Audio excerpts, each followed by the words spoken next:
বন্ধুরা, আপনারা যদি নতুন রেশন কার্ডের জন্য আবেদন করতে চান, তাও আবার বাড়িতে বসে মোবাইলের মাধ্যমে, তাহলে আপনারা একদম সঠিক ভিডিওতে এসেছেন। কারণ এই ভিডিওটি দেখার পর আপনি মাত্র 2 থেকে 3 মিনিটের মধ্যেই বাড়িতে বসে মোবাইলের মাধ্যমে নতুন রেশন কার্ডের জন্য অ্যাপ্লাই করতে পারবেন, এবং তার জন্য কোনো ডকুমেন্ট আপনাকে কোথাও পাঠাতে হবে না এবং কোনো অফিসে গিয়েও জমা করতে হবে না। আপনারা মোবাইল দিয়ে আবেদন করলে আপনাদের কার্ডটি অ্যাপ্রুভ হয়ে যাবে, তার পাশাপাশি অনলাইন থেকে ডাউনলোডও করে নিতে পারবেন। তো সেটি করার জন্য সবার প্রথমে আপনি আপনার মোবাইলের গুগল ক্রোম ব্রাউজারটি ওপেন করে নিয়ে সার্চ অপশনের ওপর ক্লিক করে FOOD.wb.gov.in লিখে সার্চ করতে হবে।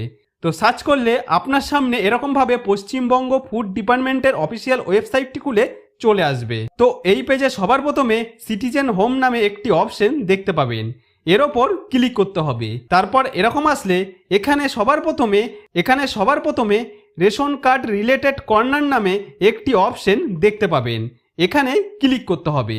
তারপর এই পেজে আপনারা দুটি অপশন দেখতে পাবেন। প্রথম অপশনটি হলো self service of ration card নামে, এর ঠিক নিচে আরেকটি দ্বিতীয় অপশন হলো সার্ভিসেস রিকোয়ারিং অফিস অ্যাপ্রুভাল নামে। তো আমাদের এখানে সার্ভিসেস রিকোয়ারিং অফিস অ্যাপ্রুভাল নামে এই অপশনটিতে ক্লিক করতে হবে। তারপর এই পেজে সবার প্রথমে অ্যাপ্লাই অনলাইন নামে একটি অপশন দেখতে পাবেন, এটির ওপর ক্লিক করতে হবে। তারপর আপনার সামনে এরকম একটি পেজ খুলে চলে আসবে। এখন এখানে এন্টার আধারের জায়গায় আপনি যার রেশন কার্ড অ্যাপ্লাই করবেন সে যে পরিবারের সদস্য, সেই পরিবারের যে কোনো একজনের আধার কার্ডের নাম্বার এখানে বসাতে হবে, এবং সেই আধার কার্ডে কিন্তু অবশ্যই মোবাইল নাম্বার লিঙ্ক থাকতে হবে। তো ধরুন আপনি আপনার বাচ্চার রেশন কার্ডের জন্য অ্যাপ্লাই করবেন, তো আপনি একজন বাবা অথবা মা হবেন। তো আপনি এখানে আপনার আধার কার্ডের নাম্বার বা আপনার পরিবারের যে কোনো একজন ব্যক্তির আধার কার্ডের নাম্বারটি বসিয়ে দিন। তারপর নিচের এই বক্সটিকে টিকমার্ক করে সেন্ড ওটিপিতে ক্লিক করুন। এরপর আধার কার্ডে যে মোবাইল নাম্বার লিঙ্ক থাকবে সেই মোবাইল নাম্বারে ওটিপি আসবে। তো ওটিপিটি এখানে বসিয়ে দিয়ে তারপর সাবমিট ওটিপিতে ক্লিক করুন। তো সাবমিট ওটিপিতে ক্লিক করতেই পরবর্তী পেজটি চলে আসবে। তো আপনি যে ব্যক্তির আধার কার্ড নাম্বার দিয়ে লগ ইন করলেন সেই ব্যক্তির রেশন কার্ড নাম্বার এখানে চলে আসবে। তো যদি মনে হয় এখানে সব কিছু ঠিকঠাক রয়েছে, তাহলে নিচে চলে এসে এখানে ইয়েস অপশনটি টিকমার্ক করুন। তারপর এই নেক্সট অপশনের ওপর ক্লিক করুন। এরপর পরবর্তী পেজটি আপনার সামনে চলে আসবে। এখন আপনার পরিবারের টোটাল কতজন সদস্যের রেশন কার্ড অ্যাক্টিভ রয়েছে এখানে ড্যাশবোর্ডের মধ্যে যেমন আপনি দেখতে পাবেন, তেমনি আপনাদের কোন ক্যাটাগরির রেশন কার্ড রয়েছে সেটিও আপনি দেখতে পাবেন। এবার এইভাবে নিচের দিকে নামতে থাকলে এখানে অনলাইন ফর্ম সার্ভিসেস নামে একটি অপশন দেখতে পাবেন, এর ওপর ক্লিক করতে হবে। এরপর 4 নম্বর ফর্ম দেখতে পাবেন, এটি আপনাদের পূরণ করতে হবে। এখানে বলা হয়েছে পরিবারের কিছু সদস্যের রেশন কার্ড আছে, বাকি সদস্যদের রেশন কার্ডের জন্য আবেদন করুন। এক কথায় আপনার পরিবারের কোনো বাচ্চা বা বড়দের যদি রেশন কার্ড না হয়ে থাকে, তাহলে আবেদন করার জন্য 4 নম্বর ফর্মের ওপর ক্লিক করুন। ক্লিক করলে পরের এরকম পেজে দেখতে পাবেন সার্ভিস টাইপ লেখা রয়েছে। এর একটু নিচে এখানে আপনার পরিবারের যে কোনো একজনের মোবাইল নাম্বার দেখতে পাবেন। এখানে মোবাইল নাম্বার যদি আলাদা আলাদা চলে আসে সমস্যা নেই, এর নিচে নেক্সট অপশনের উপর ক্লিক করে এগিয়ে যাবেন। তারপর এই পেজে আপনার পরিবারের সকল সদস্য যাদের রেশন কার্ড রয়েছে তাদের নাম চলে এসেছে দেখতে পাবেন। তো এখানে যদি সব কিছু ঠিকঠাক থাকে তাহলে নিচে এই নেক্সট অপশনের ওপর ক্লিক করবেন। তারপর এরকম পেজ আসলে এখানে যে বাচ্চা বা ব্যক্তির রেশন কার্ডের জন্য অ্যাপ্লাই করছেন তার ব্যক্তিগত তথ্য দিয়ে দিতে হবে। এখানে দেখতে পাচ্ছেন যে পরিচয়পত্র লেখা রয়েছে, এর একটু নিচে এখানে ক্লিক করে আধার কার্ড বা বার্থ সার্টিফিকেট যে কোনো একটি সিলেক্ট করে রেশন কার্ড অ্যাপ্লাই করতে হবে। আর অবশ্যই আধার কার্ড এবং বার্থ সার্টিফিকেটে মোবাইল নাম্বার লিঙ্ক থাকতে হবে। তো এখানে ক্লিক করে যার রেশন কার্ড বানাচ্ছেন তার আধার কার্ড দিয়ে বানাচ্ছেন না বার্থ সার্টিফিকেট দিয়ে বানাচ্ছেন সেটি সিলেক্ট করবেন। তো আধার কার্ড সিলেক্ট করে নেবার পর নিচে আধার কার্ড নাম্বারের জায়গায় আধার কার্ডের নাম্বারটি বসিয়ে দিন। তারপর সেই একই আধার কার্ডের নাম্বারটি রি এন্টার আধার নাম্বারের জায়গায় আরেকবার বসিয়ে দিতে হবে।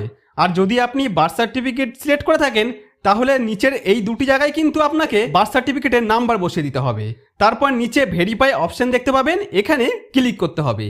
ক্লিক করলে আধার কার্ডে যে মোবাইল নাম্বার লিঙ্ক করা থাকবে সেই মোবাইল নাম্বারে ওটিপি আসবে, অথবা আপনি যদি বার্থ সার্টিফিকেট দিয়ে করে থাকেন তাহলে বার্থ সার্টিফিকেটে যে মোবাইল নাম্বার লিঙ্ক করা থাকবে সেই মোবাইল নাম্বারে একটি ওটিপি আসবে। তো ওটিপিটি আপনি বসিয়ে দেবেন। তারপর সাবমিট ওটিপি আধার অথেন্টিকেশন অপশনের ওপর ক্লিক করতে হবে। তারপর এরকম পেজ আসলে এই পেজে আপনি যার রেশন কার্ড অ্যাপ্লাই করলেন তার আধার কার্ড বা জন্ম সার্টিফিকেট অনুযায়ী নাম চলে আসবে। তার ডেট অফ বার্থও আপনি এখানে দেখতে পাবেন। এছাড়া জেন্ডারও আপনি দেখতে পাবেন। তো আধার কার্ড বা জন্ম সার্টিফিকেট অনুযায়ী জাতি এখান থেকে আপনি সিলেক্ট করে নেবেন, জেনারেল নাকি এসসি নাকি এসটি নাকি ওবিসি। তারপর নিচে আপনি অভিভাবকের নাম দেখতে পাবেন। আপনার আধার কার্ডে বা জন্ম সার্টিফিকেটে যা থাকবে সেই অনুযায়ী কিন্তু এখানে অটোমেটিক ফিল আপ হয়ে থাকবে। যদি আপনার এখানে কেয়ার অফ চলে আসে তাহলে এখানে কিন্তু আপনি এই কেয়ার অফ লেখাটি কেটে দেবেন। এরপর এখানে আপনার অভিভাবক আপনার বাবা না মা না অন্য কেউ তার নামটি লিখবেন। তারপর এখান থেকে গার্জেন টাইপের ওপর ক্লিক করুন। এখানে আপনি যার নাম উল্লেখ করেছেন সেই ব্যক্তি আপনার বাবা নাকি মা নাকি অন্য কেউ সেটি সিলেক্ট করে নেবেন। তারপর নিচে আদার্স ক্যাটাগরিতে সেই ব্যক্তি যদি সেক্সকর্মী, প্রতিবন্ধী কিংবা কুষ্ঠবেদী কিংবা আদিম উপজাতি এগুলির মধ্যে যে কোনো একটি হলে টিক দেবেন, না হলে টিক দেওয়ার কোনো প্রয়োজন নেই। তারপর নিচে কনফার্মের ওপর ক্লিক করতে হবে। এরপর এরকম পেজ আসলে এখানে অ্যাডেড অ্যানাদার মেম্বারের ওপর ক্লিক করে যদি আপনার পরিবারে আরও সদস্য থাকে যাদের রেশন কার্ড এখনও হয়নি তাহলে অ্যাডেড অ্যানাদার মেম্বারের ওপর ক্লিক করে এক এক করে আপনি তাদেরও রেশন কার্ডের জন্য অ্যাপ্লাই করতে পারবেন। এবার যার নাম অ্যাপ্লাই করলেন তার নাম, date of birth, gender, guardian name ইত্যাদি বিষয়গুলি এখানে দেখতে পাবেন। এরপর নিচে নেক্সট অপশনের ওপর ক্লিক করতে হবে। তারপর পরবর্তী পেজে এখানে কনফার্মেশনের একটি মেসেজ চলে আসবে। এখানে প্রসিড অপশনের ওপর ক্লিক করতে হবে। এখন আপনি যে ব্যক্তির নতুন রেশন কার্ডের জন্য অ্যাপ্লাই করতে যাচ্ছেন সেই ব্যক্তি বর্তমান ঠিকানা উল্লেখ করে দিতে হবে। যদি বাড়ির নাম্বার জানা থাকে তো এখানে লিখে দেবেন, না হলে এখানে দেওয়ার কোনো প্রয়োজন নেই, কারণ এখানে স্টার মার্ক নেই। এখানে আপনি আপনার রাস্তার নাম বা আপনি আপনার গ্রামের নামটি বসিয়ে দেবেন। তারপর ডিস্ট্রিক্টের জায়গায় আপনি আপনার ডিস্ট্রিক্টের নামটি এখানে বসিয়ে দেবেন। পৌরসভার জায়গায় আপনি যে পৌরসভার আন্ডারে আছেন সেই পৌরসভার নামটি এখানে বসিয়ে দেবেন। তারপর এখানে আপনি যদি গ্রামে হন তাহলে গ্রামের নামটি, কিংবা আপনি যদি শহরে হয়ে থাকেন তাহলে ওয়ার্ড নাম্বারটি এখানে লিখে দেবেন। তারপর নিচে পিনকোডের জায়গায় আপনার এরিয়ার পিনকোড নাম্বারটি দিয়ে দেবেন। পোস্ট অফিসের জায়গায় আপনার পোস্ট অফিসের নামটি এখানে লিখে দেবেন। তারপর পুলিশ স্টেশনের জায়গায় আপনার পুলিশ স্টেশনের নামটি এখানে লিখে দিতে হবে। তো এই পেজে এই সমস্ত ভালোভাবে ফিল আপ করে নেওয়ার পর নিচে নেক্সট অপশনের ওপর ক্লিক করতে হবে।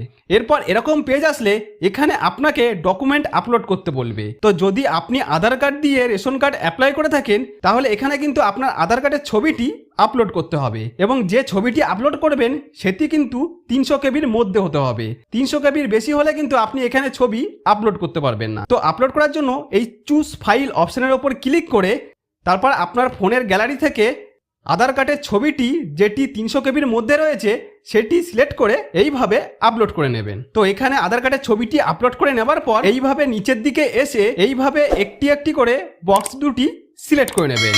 তো দুটি বক্স সিলেক্ট করে নেবার পর নিচে ফাইনাল সাবমিট অপশনের ওপর ক্লিক করতে হবে। তো ফাইনাল সাবমিট অপশনে ক্লিক করতেই আপনার আবেদনটি কিন্তু সঠিকভাবে জমা হয়ে যাবে। অর্থাৎ আপনি যার রেশন কার্ড তৈরি করছেন তার রেশন কার্ডের আবেদন করাটা সঠিকভাবে হয়ে যাবে। তার এরপর আপনার সামনে কিন্তু এরকম একটি মেসেজের পেজ চলে আসবে। এখানে কিন্তু লেখা দেখতে পাবেন যে save successfully, you can check status using.